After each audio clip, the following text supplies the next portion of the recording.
नमस्कार, मैं विशाल कुमार और आप देख रहे हो B Mission TV YouTube channel को। आज हम आपके बीच यूपी की सियासत और यूपी में होने वाले आगामी विधानसभा चुनाव 2022 से जुड़ी हुई तमाम छोटी बड़ी खबरों को लेकर हाजिर हुए। एक नहीं बल्कि तमाम छोटी बड़ी खबरों को लेकर हाजिर हुए। तमाम छोटी बड़ी खबरों को विस्तार से समझाएंगे, साथ ही साथ एक महत्वपूर्ण विषय पर भी बातचीत करेंगे। कुछ सवाल आपके बीच रखेंगे, उनका जवाब आपको कमेंट बॉक्स में देना है। बड़ी खबर भीम आर्मी के चीफ व आजाद समाज पार्टी के राष्ट्रीय अध्यक्ष चंद्रशेखर आजाद से जुड़ी हुई हैं। बहुजन समाज पार्टी की राष्ट्रीय अध्यक्ष बहन कुमारी मायावती से जुड़ी हैं। चंद्रशेखर आजाद ने कल प्रेस कॉन्फ्रेंस करके काफ़ी ज़्यादा बड़े दावे ठोके हैं, काफ़ी ज़्यादा बड़ा ऐलान भी किया है। और बहुजन समाज पार्टी की राष्ट्रीय अध्यक्ष बहन कुमारी मायावती जी को चुनाव 2022 से पहले काफ़ी ज़्यादा बड़ी मजबूती मिल चुकी है। आखिर मायावती को क्या कुछ बड़ी मजबूती मिली है, आज की इस वीडियो में बताएंगे। चंद्रशेखर आजाद ने क्या कुछ बोला है कल प्रेस कॉन्फ्रेंस करके, सब कुछ बताएंगे। सब कुछ जानने के लिए वीडियो में आपको बने रहना है आखिरी तक। इस वीडियो को करना ज़्यादा से ज़्यादा शेयर।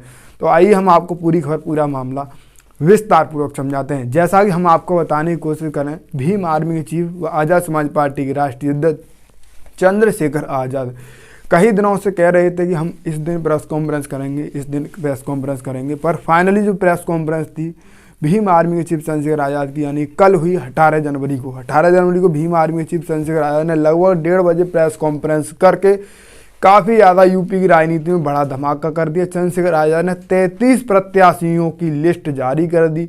33 प्रत्याशियों की, यानी कि पहले चरण में 58 सीटों पर चुनाव है और भीम आर्मी के चीफ चंद्रशेखर आजाद ने 33 सीटों पर अपने उम्मीदवार मैदान में उतार दिए हैं। जो बड़ी खबर है वो हम आपको बता रहे हैं। चंद्रशेखर आजाद ने 33 प्रत्याशियों को मैदान में उतारते हुए क्या कुछ बोला है, और 33 प्रत्याशी, यानी कल जैसे प्रेस कॉन्फ्रेंस की और 33 प्रत्याशियों की लिस्ट जारी की, वैसे ही अखिलेश यादव को एक बड़ा झटका भी दिया। समाजवादी पार्टी मुखिया अखिलेश यादव पर हमलावर भी हुए चंद्रशेखर आजाद, और समाजवादी पार्टी को बड़ा झटका दिया। तो हम आपको बता दें समाजवादी पार्टी को क्या बड़ा झटका दिया है। चंद्रशेखर आजाद ने पूर्व राज्य मंत्री उमा किरण ने सपा छोड़ी है, पुरकाजी से लड़ेंगी ईएसपी के चिन्ह पर चुनाव। यानी कि जो लगातार स्क्रीन पर तस्वीर देख पा रहे होंगे, उमा किरण ने, यानी कि जो पूर्व राज्य मंत्री उमा किरण, उन्होंने सपा छोड़ दी है और ईएसपी के चुनाव चिन्ह पर चुनाव लड़ेंगी 2022 का विधानसभा चुनाव।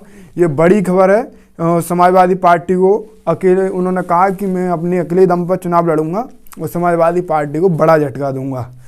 और तो साथियों, एक और बड़ा ऐलान किया था। उन्होंने कहा था कि मैं ओम प्रकाश राजभर और स्वामी प्रसाद मौर्य के सामने अपने प्रत्याशियों को खड़ा नहीं करूंगा, जिससे कि उनको कोई नुकसान ना हो, वो मेरे भाई हैं।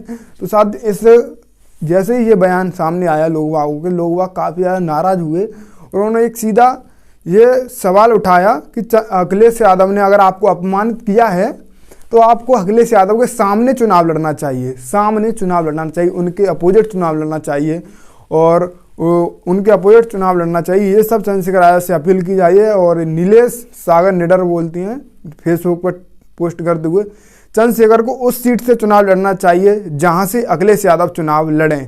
अपमान का बदला तो बनता है। आपको क्या लगता है, अपमान का बदला बनता है या नहीं? कमेंट में फिलहाल अपनी राय देना। चंद्रशेखर आजाद से सीधी अपील की जा रही है। आपने जो ऐलान किया है कि समाजवादी पार्टी को मदद की ज़रूरत पड़ेगी, चुनाव में लड़ रहा हूँ 33 सीटों पर, अभी पहले चरण में 33 सीटों पर प्रत्याशी उतारे। फिलहाल उन्होंने कहा 403 विधानसभा सीटों पर प्रत्याशी उतारे जाएंगे। मुझे नहीं लगता कि ये संभव हो पाएगा। आपको क्या लगता है, कमेंट में राय देना। अगर मान लीजिए चंद्रशेखर आजाद 403 विधानसभा सीटों पर उम्मीदवार उतारते हैं, बाई चांस एक या दो जीत जाता है इनका विधायक, अगर समाजवादी पार्टी को ज़रूरत पड़ती है भारतीय जनता पार्टी को हराने की, तो चंद्रशेखर आजाद ने कहा कि मैं समाजवादी पार्टी की मदद करने के लिए तैयार हूँ। तो इस तरीके से जो अपमान हुआ है उसका बदला क्या इस तरीके से लेंगे चंद्रशेखर आजाद? आपको क्या लगता है, कमेंट में राय देना। चंद्रशेखर आजाद ने प्रेस कॉन्फ्रेंस करते हुए क्या कुछ और जो कुछ भी बड़ी बात बोली और हम आपको बताते हैं। उन्होंने कहा 18% मुसलमानों को भी टिकट देंगे भीम आर्मी के चीफ चंद्रशेखर आजाद, 42% टिकट दलित समाज के व्यक्तियों को देंगे चंद्रशेखर आजाद, 23% दूसरे समुदाय के लोगों को टिकट देंगे चंद्रशेखर आजाद। और चंद्रशेखर आजाद ने एक और बड़ी बात बोली, हमारे टिकट बंटवारे में सामाजिक न्याय देखने को मिलेगा। ये सब चंद्रशेखर आजाद ने बोला। और उन्होंने कहा कि हमारे चरित्र में धोखा नहीं है, हमने धोखा देना नहीं सीखा है, ये सब हमने धोखा नहीं दिया है। ये सब चंद्रशेखर आजाद ने बोला। 33 या 34 अकेले अपने दम पर विधानसभा चुनाव चंद्रशेखर लड़ेंगे। उन्होंने कहा कि मैंने 33 या 34 सीटों और प्रत्याशी उतार दिए हैं, पर चंद्रशेखर आज़ाद ने जो बोला है कि समाजवादी पार्टी के नेताओं के आगे अपने प्रत्याशियों को नहीं उतारूंगा, तो इस बयान से काफ़ी ज़्यादा समाज रुष्ट है। वो कह रहा है कि समाजवादी पार्टी मुखिया अखिलेश यादव ने आपका अपमान किया है, तो उनके सामने चुनाव लड़ना चाहिए। जहाँ से समाजवादी पार्टी मुखिया अखिलेश यादव चुनाव लड़ें, वहाँ से आपको चुनाव लड़ना चाहिए। आपको क्या लगता है, अगर चंद्रशेखर आज़ाद उनको सामने चुनाव लड़ना चाहिए या नहीं, वो आप फिलहाल अपनी कमेंट में राय देना। फिलहाल जो अगली बड़ी खबर है वो बहुजन समाज पार्टी से जुड़ी हुई है। बहुजन समाज पार्टी की राष्ट्रीय अध्यक्ष बहन कुमारी मायावती की नीतियों और उनकी बातों से प्रभावित होकर तमाम राजनीतिक दल आए दिन बहुजन समाज पार्टी को समर्थन देने का ऐलान कर रहे हैं। इसी बीच सबसे ज़्यादा बड़ी खबर निकल कर आती है बहुजन समाज पार्टी की तरफ से। बहुजन समाज पार्टी को चुनाव 2022 से पहले काफ़ी ज़्यादा बड़ी मजबूती मिलती दिखाई दे रही है। मायावती के विचारों से प्रभावित होकर 10 राजनीतिक दलों ने अपनी जो 10 राजनीतिक दलों ने बसपा को समर्थन दे दिया है। इस वक्त की बड़ी खबर है, यूपी चुनाव को लेकर बसपा को दिया है समर्थन।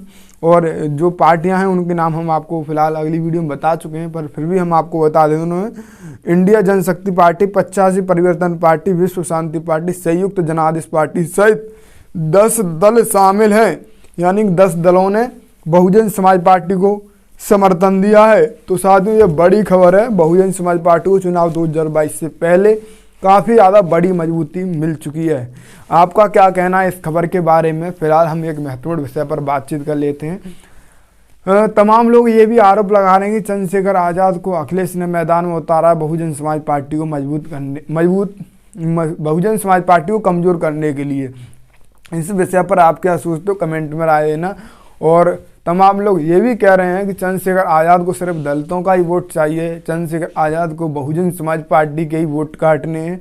ये सब आरोप भी लगाए जा रहे हैं चंद्रशेखर आज़ाद पर। क्या चंद्रशेखर आज़ाद चुनाव नहीं लड़ सकते? क्या चंद्रशेखर आज़ाद अपनी किस्मत नहीं आजमा सकते? आपको क्या लगता है? फिलहाल हम आपसे जवाब जानना चाहेंगे। पर चंद्रशेखर आज़ाद से ये आरोप लगाए जा रहे हैं कि चंद्रशेखर आज़ाद को चुनाव नहीं लड़ना चाहिए। अगर चंद्रशेखर आज़ाद चुनाव लड़ेंगे तो बहुजन समाज पार्टी ही कमज़ोर होगी। क्या चंद्रशेखर आज़ाद बहुजन समाज पार्टी के वोट काट पाएंगे? क्या बहुजन समाज पार्टी को चंद्रशेखर आज़ाद के मैदान में उतरने से फ़र्क पड़ेगा? फिलहाल तमाम लोग ये कह रहे हैं कि समाजवादी पार्टी मुखिया अखिलेश यादव ने गठबंधन नहीं किया तो इन्हें बसपा का समर्थन देना चाहिए। जिस तरीके से इन्होंने कहा था कि अखिलेश यादव मुझे कोई भी सीट नहीं चाहिए, अगर अपना छोटा भाई बोलकर बुला लेते हैं पार्टी में तो बस समाजवादी पार्टी को समर्थन देने के लिए तैयार हूँ। जिस तरीके से उन्होंने समाजवादी पार्टी से कहा है उस तरीके से अगर बसपा से कह देते तो बसपा ही बुलाइए। हालांकि फ़िलहाल बसपा से आए दिन मीडिया में आते हैं और कहते हैं कि बसपा के लिए हम काम करना चाहते हैं, बसपा ही मेरी पहली प्राथमिकता है, बसपा से गठबंधन करना। तो ये जो बातें हैं इन पर बसपा जोर नहीं दे रही है। तो क्या बसपा को इसका घाटा हुआ या नुकसान या फ़ायदा हुआ, सब कुछ हमें कमेंट बताएं। आप देख रहे थे B Mission TV YouTube channel. इस वीडियो को ज़्यादा से ज़्यादा शेयर करें। अगर आप चैनल पर नए, चैनल को सब्सक्राइब करें। धन्यवाद। जय भीम, जय भारत।